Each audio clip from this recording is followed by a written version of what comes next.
नमस्कार दोस्तों, आपका हमारे YouTube चैनल एग्रीकल्चर टेक्निकल ज्ञान पे हार्दिक स्वागत है, अभिनंदन है। अब बहुत सारे किसान भाई हमारे 13वीं किस्त का जो है इंतज़ार कर रहे हैं और 13वीं किस्त किन किन लोगों की आनी है हम लोग उसके बारे में बात करेंगे, प्लस वो कब आनी है 13वीं किस्त उसके बारे में बात करेंगे। चलिए हम लोग समय को बर्बाद ना करते हुए सीधे सीधे चलते हैं कि जैसे कि आप देख पा रहे हैं कि यहाँ जो बेनिफिशियरी लिस्ट खुला हुआ है जिस किसान भाई का, उनको जो है लगभग 11 किस्तें मिल चुकी हैं, उनकी 12वीं किस्त जाएगी। तो देखते हैं कि उनका क्या क्या सही है, उसी आधार पर जो है आपकी 13वीं किस्त भी आपके खाते पर पहुंचनी है। सबसे इम्पोर्टेंट चीज़ अगर अगर हम लोग बात करें तो यहाँ पर हम रजिस्ट्रेशन स्टेटस की बात करते हैं। रजिस्ट्रेशन यहाँ जो है डन है।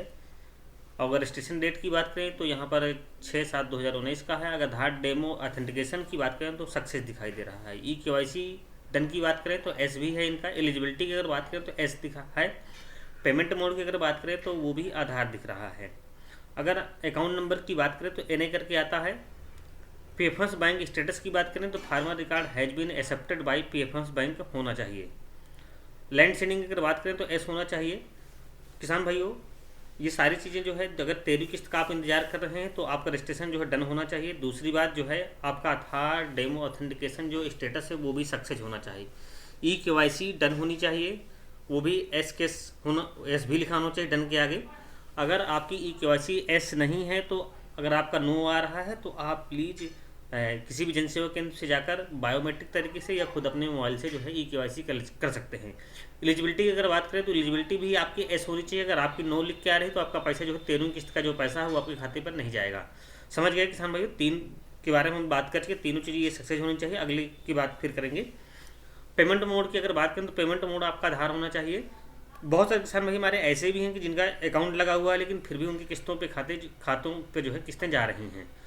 तो अगर आपका आधार या तो अकाउंट भी है तो कोई समस्या नहीं है। अगर लेकिन जो है मायने ये रखेगा कि आपके जो खाता नंबर है वो आपका आधार से लिंक है कि नहीं लिंक है।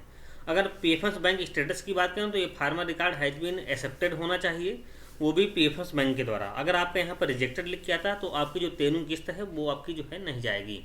तो किसान भाइयों, अगर आपका रिजेक्ट लिख के आ रहा है तो रिजेक्ट के लिए आप जो है उसमें करना क्या है, आपको अपने बैंक पर जाएं और बैंक पर जो है NPCA के नियमों के तहत आधार लिंक करा दें। जब आप आधार लिंक करा देंगे NPCA के नियमों के तहत तो आपके खाते पर जो है जो समस्या है वो दूर हो जाएगी। बहुत सारे किसान भाई हमारे कमेंट्स करते हैं कि सर हमारा तो पहले से लिंक है। किसान भाई बताना चाहेंगे कि जो है आपने जब अकाउंट ओपन कराया था उस समय जो है, ऐसे मान लिया आप 2 साल पहले ओपन कराया था लेकिन उस समय जो है आधार लिंक की कोई बात नहीं आई थी, वो भी NPCA के नियमों के तहत है। अब जो है एक नया नियम आ गया है कि भारत सरकार कोई भी अनुदान अगर देती है तो वो आधार लिंकेड खाते पे ही देती है, क्योंकि आपका जो अकाउंट तो कई सारे हो सकते हैं लेकिन आधार नंबर आपका एक ही हो सकता है। तो ऑथेंटिकेशन के लिए आपका जो है सिर्फ है आधार नंबर ही लिया जाता है। तो आधार नंबर से जो खाते लिंक होंगे उसी खाते पर आपका अल्फ़ाबेटली पैसा डाल दिया जाएगा। NPCA का फुल फार्म की अगर बात करें तो NPCA का जो फुल फार्म है national payment corporation of India होता है। अगर आप जो है अभी तक आपके खाते पर आधार लिंक नहीं है तो प्लीज़ उसको जो है आधार लिंक जरूर करा लें। बहुत सारे किसान भाई हमारे कमेंट्स करते हैं सर हमारा जो खाता है वो जॉइंट अकाउंट है। तो जॉइंट अकाउंट में अगर हम बात करें तो अगर जिसे आपने पंजीकरण करा रखा है रामलाल से, तो रामलाल के ही नाम का भी आधार वहाँ पर लिंक होना चाहिए, तभी आपके खाते पर पैसा जाएगा। और बहुत सारे किसान भाई मैंने ऐसा कहा कि नहीं हमारा जॉइंट अकाउंट में ही पैसा आ रहा है, तो उनको बताना चाहेंगे कि जॉइंट अकाउंट में पैसा आपका तब आ रहा है जब जिस नाम से आपने पंजीकरण PM किसान में करा रखा है उसी नाम से आपका बैंक अकाउंट भी खुला हुआ, बैंक में भी जो है उसी नाम का जो है आधार कार्ड भी फीड है, तभी आपके खाते पर पैसा गया है। यहाँ अगर हम बात करें लैंड सीडिंग की तो लैंड सीडिंग भी एस होना चाहिए। अगर आप 13वीं किस्त के इंतजार कर रहे हैं तो लैंड सीडिंग में की बात करें तो लैंड सीडिंग आपका एस होना चाहिए। लैंड सीडिंग के बारे में बताना चाहेंगे थोड़ा से। लैंड सीडिंग का मतलब ये होता है कि भूमि का सत्यापन, भूलेख अंकन। क्योंकि जब आपने पंजीकरण कराया है उस समय जो है कृषि विभाग को पता नहीं था कि आपके पास ज़मीन है कि नहीं है, उस समय जो है आपका जो है आगे डाटा बढ़ा दिया गया है। लेकिन गवर्नमेंट ने, क्योंकि बहुत सारे किसान भाई हमारे ऐसे भी थे जो है जो किसान ही नहीं थे एक्चुअल में और वो योजना का लाभ ले रहे थे, उन किसानों को रोकने के लिए जो है गवर्नमेंट ने नई जो है क्राइटेरिया फिक्स किया लैंड सीडिंग का। तो लैंड सीडिंग में जो है क्राइटेरिया से जो है अब जिनका लैंड सीडिंग एस होगा उन्हीं को पैसा जाएगा। लैंड सीडिंग में जिनके पास ज़मीन होगा उसी का जो है लेखपाल के माध्यम से सत्यापन किया जाएगा और सत्यापन को जो है PM किसान की पोर्टल पर तहसील लॉगिन से ही, लेखपाल के माध्यम से ही अपलोड कराया जाएगा।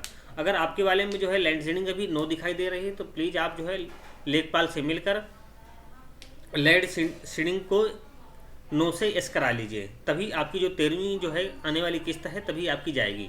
अगर आपने लैंड सीडिंग लेखपाल के या कृषि विभाग के माध्यम से करा लिया है तो आप थोड़ा सा इंतजार कर लीजिए, पोर्टल जो अपडेट होगा, जो नो लिख के आ रहा है वो आपका एस हो जाएगा।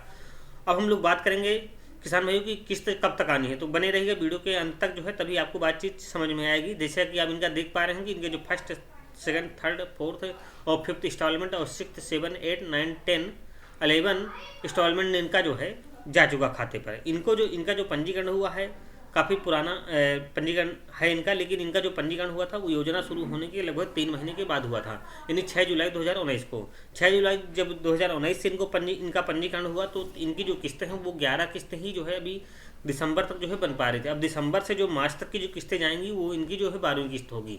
तो किसान भाइयों, अगर आपके वाले में भी 12वीं किस्त के लिए इंस्टॉलमेंट अगला जाने वाला है तो आप जो है 13वीं किस्त के पहले ही आपको पहले 12वीं किस्त मिलेगी, फिर आपको 13वीं किस्त मिलेगी। तो किसान भाइयों, अगर आपको हमारा एक चीज़ और बताना चाहेंगे कि जो किस्त आनी है 13वीं किस्त का इंतजार अगर आप लोग कर रहे हैं तो 13वीं किस्त लगभग जो है आपको 15 फरवरी के आसपास तक ही मिलेगी, क्योंकि अभी जो है उसकी जो है सुबुगाहट थोड़ा थोड़ा शुरू हो गई है और डाटा को बहुत जल्दी से जो है फिल्टर किया जा रहा है कृषि विभाग के माध्यम से और लेखपालों के माध्यम से जो है छटनी की जा रही है, कौन सा किसान जो है पात्र है, कौन सा किसान अपात्र है। तो ये छटनी का काम चल रहा है, इसलिए जो है आप इंतज़ार कर रहे हैं तो आप थोड़ा सा इंतज़ार और कर लीजिए। मुझे लगता है कि 15 फरवरी तक जो है आपकी जो है खाते पर जो है पैसा आ जाएगा। धन्यवाद किसान भाइयों। अगर आपको हमारा वीडियो अच्छा लगे तो हमारे चैनल को लाइक और सब्सक्राइब करिएगा, अगर वीडियो अच्छा लगा तो डिसलाइक करिएगा।